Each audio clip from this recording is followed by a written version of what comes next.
So you definitely seem like a man of action. And one thing I'm curious about is I think if people are picturing mafia lifestyle in their head, it's a lot of action, it's a lot of hits, it's a lot of rackets.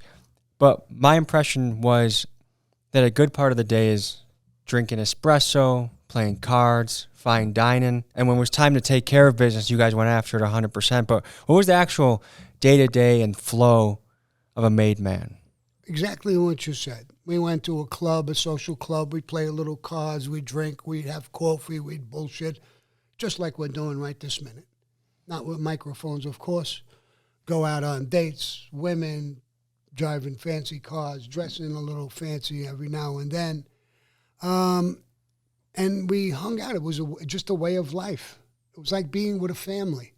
When you got up in the morning, you're in your house, you're with your brothers, and you relate with one another, and then you go out. This was our family. When we went out, we were together. We were relating. We were dating and going with girls or going to a club at night, or serious things we had to do or whatever. But that wasn't an everyday thing. Everyday thing was just like any normal human being, So it was just part of my life.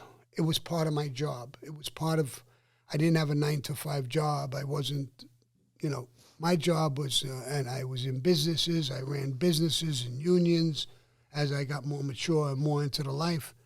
So I did do other things as far as business and stuff like that. Making money, that became a priority.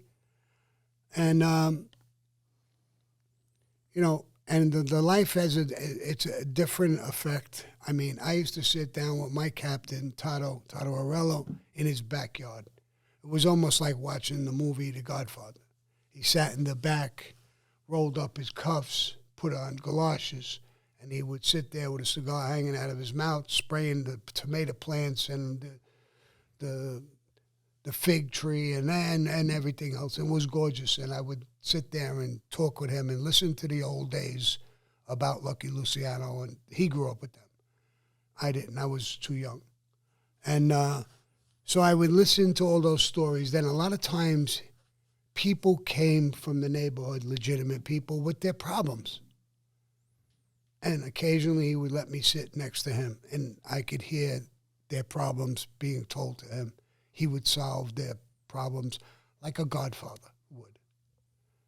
That was tremendously interesting to me, and I learned so much from him. So, it was just a way of life that was very, very interesting to me. So another thing that was hard to wrap my head around was the reach of the mafia and how many businesses and rackets and areas they had their tentacles in. For example, it was said that I think during the 1980s that nearly every skyscraper that went up in New York, they added on an extra million of extra cost, whether it's the union guys to prevent walking off the job or labor disruptions, or each window that's getting put in, they got a $2 or $4 markup on.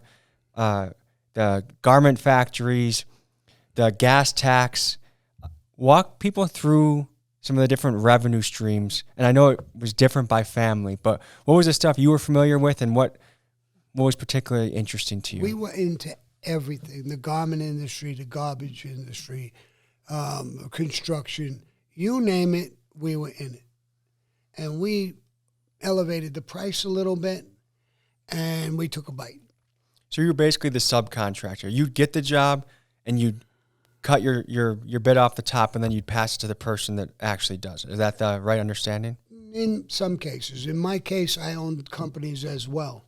So I created a company. I had a drywall company. I had 200 carpenters working for me.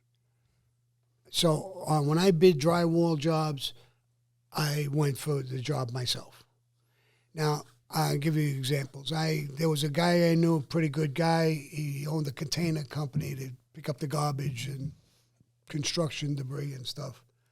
He had a small little business, made about $100,000 a year. And I went to him and I said, bro, you're running a good company, you do great work. I'd like to go partners with you. I could get you containers, you're buying a shit. I can get containers from Jersey that are twice as good. They're much better. Containers for cheaper than you're paying, number one. And I could get you a lot of work. And here's what I'll do with you. He told me he's making $100,000 a year. So I said, if we go partners, the first $100,000 is yours. Anything above that, we're partners 50-50. And he said, Sammy, that's fair. No contracts, no nothing. We shook hands. A year or so after, we got him work and we did all kinds of things. I was able to get him contracts in the city with these high rises where he could put containers. He was picking up garbage in front of people's houses when they cleaned the house. Now he's picking up construction debris and all kinds of stuff. So I had told him, how did we do? He said, I made $300,000. I put $100,000 on the side. My first 100, like you told me, the other 200,000, we're partners. I'll take 100 and I'll give you 100. That's good. As I progressed in life, I was beyond that. I told him, every now and then, throw me an envelope. It's your business. I'm out. I'm busy doing a bunch of other things. I can't help you as much as I did. I will help you. And if somebody bothers you, let me know, and I'll take care of your problem. How much do you want to be bought out? I want your friendship.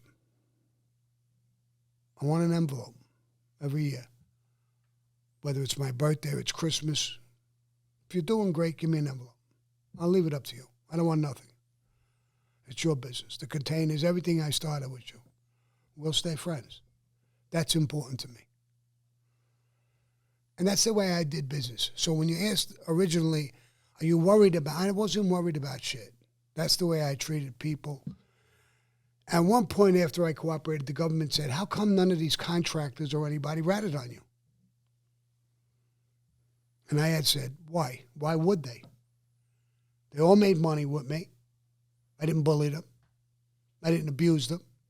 I was good towards their families. I bought their families presents. When they were sick, I was there for them to help them a little bit. Why would they rat on me? For what? That they made money with me? So I didn't have those fears, and I didn't have that. Now, my team could tell you better than me. I'm talking about things that happened 40, maybe even 50 years ago.